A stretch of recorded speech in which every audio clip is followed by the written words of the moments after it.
남다른 시각으로 남들의 부러움을 살 종목을 찾고 싶다면 이 시각 함께 하시기 바랍니다. MTN 이항영 전문위원과 함께합니다. 어서 오세요. 네, 안녕하세요. 네, 위원님 또 한 주를 시작하는 월요일입니다. 저희 오늘의 주제는 어떤 걸까요? 네, 지난 주말 그리고 주초 오늘까지 뉴스에서 특히 IT 쪽에 관심 있는 분들은 네. 이 뉴스 소식 많이 들으셨을 텐데요. 애플에서 주최하는 세계 개발자 회의가 이제 열리거든요. 오늘 이 얘기 한번 해보겠습니다. 애플 개발자 회의 매년 이맘때쯤에 좀 들었던 것 같기도 하고요. 네. 정말 대단한 회의입니까? 그냥 일개 회의가 아니고?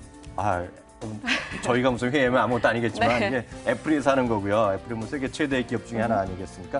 매년 열리는데 맞습니다. 매년 6월 정도에 매년 열리는 것이 네. 이번에도 열리는 거고요. 6월 워낙 미국 시간이면 6월 8일부터 열려갖고요. 12일까지 닿았는데요. 네. 우리 시간을 보면 내일 새벽 2시부터 키노트를 시작을 해서 오프닝부터 해갖고요.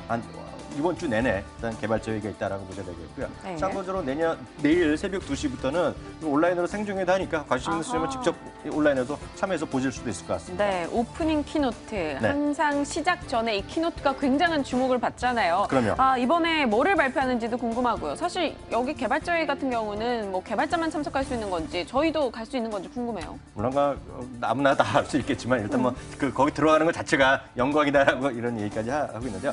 이번에도 매번 똑같습니다. 큰 줄기에서는 우리 모바일에 쓰는 iOS라고 있거든요. 네. 그리고 맥북에서 쓰는 그 OX가 X 그런 시리즈가 있는데요. 이번에는 새로운 버전들이 나오지 않을까라는 생각을 갖고 있고요. 말씀드렸던 대로 1983년부터 이게 그 개발자 회의가 좀 열리기 시작했습니다. 그래갖고 이게 매년 했는데 어떨 때는 6월에 했다가 어떨 때는 8월도 했는데요. 최근 들어서는 매년 6월에 하고 있습니다. 근데 그 전까지만 하더라도 먼저 하고 먼저 들어가서 그러니까 미리 하고 값도 많이 올라가고 몇 대 1의 경쟁이라 그래갖고요. 작년부터는 이게 공정하기 위해서 일단 우리 애플 쓰시면 애플 계정에 카드 번호 다 있지 않습니까? 네. 이미 들어가 있거든요. 일단 신청을 다 합니다. 그래서 공정하게 무작위로 추첨을 해요. 추첨을 해서 딱 되면 무조건 자동 결제되는데 네. 티켓 값이 1,599달러고요. 이번에도 찾아보면 여기 그 당첨된 사람들 보면 벌써 그 관련된 메일에 보내갖고 환호성지는 뉴스 쉽게 찾아볼 수 있을 것 같습니다. 네, 위원님이 뭔가를 번역하셨다고 들었는데 그건 무슨 내용입니까? 그러니까 이게 도대체 뭐가 있는지 또 중요하잖아요. 그래서 네. 제가 내용을 다 직접 들어가 봤는데요. 이번에 100개 이상의 기술 세션이 있고요. 1,000명이 넘는 애플 엔지니어들이 이번에 발표하겠고요. 또 핸즈온 랩 그리고 애플 디자인 어워드, 그러니까 애플의 또 시상식도 이번에 있다고 합니다. 네. 그리고 개발자들은 말씀드렸던 대로 참가를 위한 신청해서 하고 거기서 추첨을 통해서 된 분들이 이번에 합격해서 여기에 들어가는 거고요. 네. 더욱더 흥미로운 거는요. 전 세계 학생들과 이런 스템 조직에 들어있는 개발자들은 WWDC 장학금을 신청할 수 있다고 하니까요. 장학금 받으면 자기 돈도 벌고 장학금 받으면 얼마나 좋겠습니까? 네, 애플 개발자 회의에 대한 이 참석 경쟁률도 굉장히 높다고 합니다. 사실 가장 주목받는 건 ISO죠. 이 9이 나올 거라는 기대감. 네네. 그리고 그 밖에 새로운 신사업을 내놓지 않을까라는 기대감도 상당하더라고요. 네, 맞습니다. 이번에도 똑같습니다. iOS 9가 첫 번째 선보일 예정이 있고요. OS X 시리즈도 이번에 새로 나올 가능성이 있습니다. 특히 이제 그 중에서도 주목하는 것은 작년에 이제 큰 돈을 들여서 인수한 거 30억 달러를 기억하는데요. 네. 비츠 뮤직, 여러분들 비츠하면 이제 헤드폰 이런 거 다 하실 텐데요. 이제 스트리밍 서비스를 하고 있거든요. 근데 스트리밍 서비스는 아마 쓰신 분 계실지 모르겠지만 이제 저는 좀 듣는데 스포티파이라고 유럽계 해갖고 세계 최대의 스트리밍 서비스 하는 친구들이 있거든요.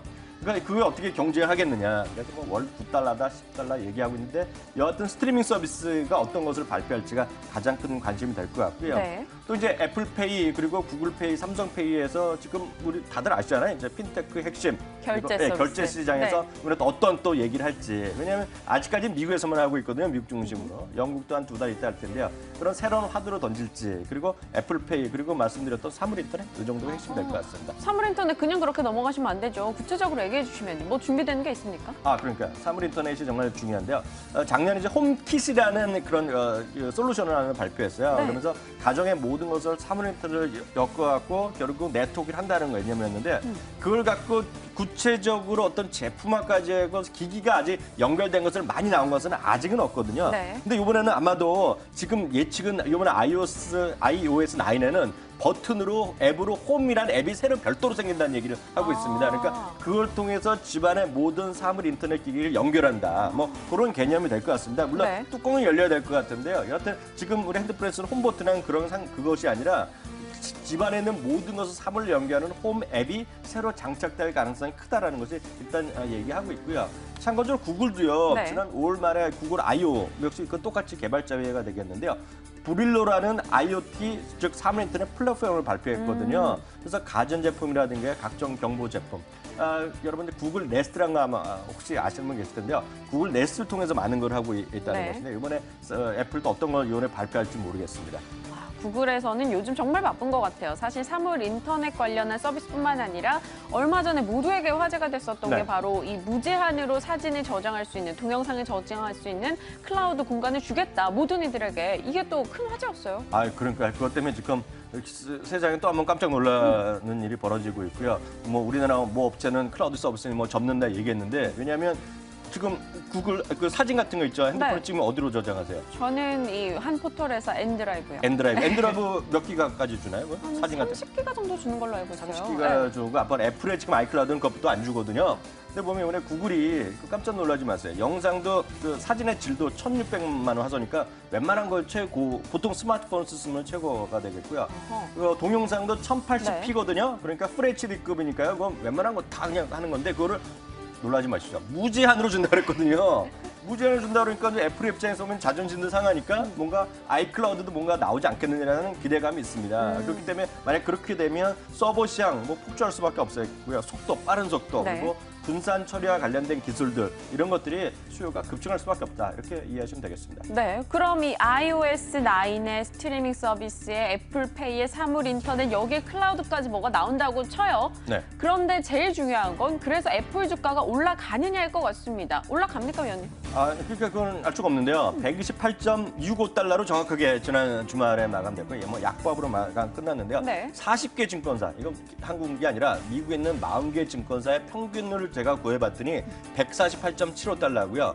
우리나라랑 달리 미국은 자유롭습니다. 무게는 뭐 말도 안 되게 비싸다는 얘기하는 게였는데 네. 무려 85달러까지 떨어져야 된다는 주장을 하는 사람도 있어요. 최고는 195달러까지 얘기하고 있고요. 얼마 전에 저희가 얘기해드렸던 카라이큰 같은 경우는 240달러가 적정하다 얘기했거든요. 그러니까 그만큼 다양한데 좀 지금보다 좀 위에가 있다. 10% 정도 목표 주가가 오버했다 얘기했고요. 네. 또 지난주에 사무라이 본드가 발표했는데요. 사무라이 본드라는 게 쉽게 해서 일본 엔화 표시 채권이 되겠거든요. 맞아요. 네. 여태까지 이번까지 포함해서 이 애플이요 5번의 채권을 발행했는데 항상 채권 발행하고 나서 평균 20% 주가가 올라갔다는 얘기합니다. 네. 그렇게 주장하는 사람도 있거든요. 그러니까 애플의 추가적인 주가 상승을 얘기하는 기대하는 사람이 많다. 참고하시면 되겠습니다. 맞아요. 그 사무라이 본드 얘기 나왔을 때 한 6개월 안에 20% 주가 상승할 것이다. 이런 이야기 있었는데요. 애플이 부담스러운 분들을 위해서요. 만약에 애플 관련주를 꼽아본다면 또 어떤 종목들이 있을까요? 네, 늘 그렇지만 이제 삼성도 뭐 갤럭시 S6 관련주, 애플 무슨 관련주 있는데 네. 미국도 똑같습니다. 애플이 너무 올라가면 관련주가 뭐냐는 것인데요. 저희가 얘기도 소용이 없는데요. CNN 머니가 지난주에 한번 기사를 낸 거로 제가 뉴스를 한번 봤는데요. 네. 세 종목 얘기하고 있습니다. 퀄컴 얘기하고 퀄컴. 있고요. 흥미로운 건 우리나라 퀄컴도 주가 재미없거든요. 근데 퀄컴 얘기하고 있고요. 우리나라에서 뭐 지금 아주 형편없는 LG 디스플레이. 네. 그리고 대만에 있는 회사 TSMC라고 아실 텐데. TSMC, 네네. 그 세 개가 이제 관련주로 관심 있다는 얘기하고 있는데 모르겠습니다. 주가는 모르겠는데 아하. 여하튼 경험상 보면 그렇게 말하면서도 CNN 머니의 그 기자도 그런 얘기 하더라고요. 항상 보면 애플이 제일 좋았다 얘기하니까 선택은 시청자분들이 하셔야 될 것 같습니다. 왠지 뉘앙스가 위원님의 탑픽 종목은 그 애플 관련주가 아닐 것 같은 느낌이 듭니다. 그럼 위원님의 탑픽 종목은 어떤 거 제시하십니까? 오늘도 너무나 뭐 다 이해하고 이미 미리 예측하시겠지만 네. 뭐 저한테 맨날 기승전 애플 얘기했잖아요. 맞아요. 저도 여전히 애플에 한 표를 드리고 싶고요. 물론 저는 퀄컴도 될 거라고는 보고 있는데 퀄컴이 안 좋다는 얘기도 많이 하는 사람이 있어요. 그래서 약간 꼬리를 내릴 수밖에 없는데 여하튼 애플이 지금 저도 탑이라 보고 있고요. 굳이 한국에서는 뭐 똑같죠. 그 기승전 SK 하이닉스. SK 하이닉스 요즘 또 조정 보이고 있거든요. 네. 근데 저는 결국 애플이 됐건 아까 사물 인터넷이 됐건 앞으로 그 시장이 커지면 그런 반도체 수요는 늘어날 수밖에 없다. 그래서 SK 하이닉스 여전히 관련주다 이렇게 말씀드리고 싶습니다. 올해 들어서 기승전 애플, 기승전 하이닉스 도대체 몇 번이나 하신 겁니까, 위원님? 좀 지겹지도 않으십니까? 지겨우세요? 아니요.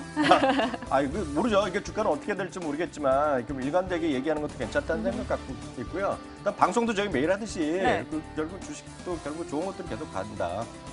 아모레퍼시픽 제가 2년째 얘기하고 있지 않습니까? 그거 같은 얘기다 이렇게 말씀드리면 되겠습니다. 네, 알겠습니다. 특정한 종목을 지속적으로 언급을 한다라는 건 분명한 이유가 있는 거겠죠, 여러분? 한 번쯤 생각해 보시는 거 필요할 것 같네요. 오늘의 탑픽 종목은 또다시 애플과 SK 하이닉스로 마무리 지어보도록 하겠습니다. MTN 이항영 전문위원 수고해 주셨네요. 고맙습니다.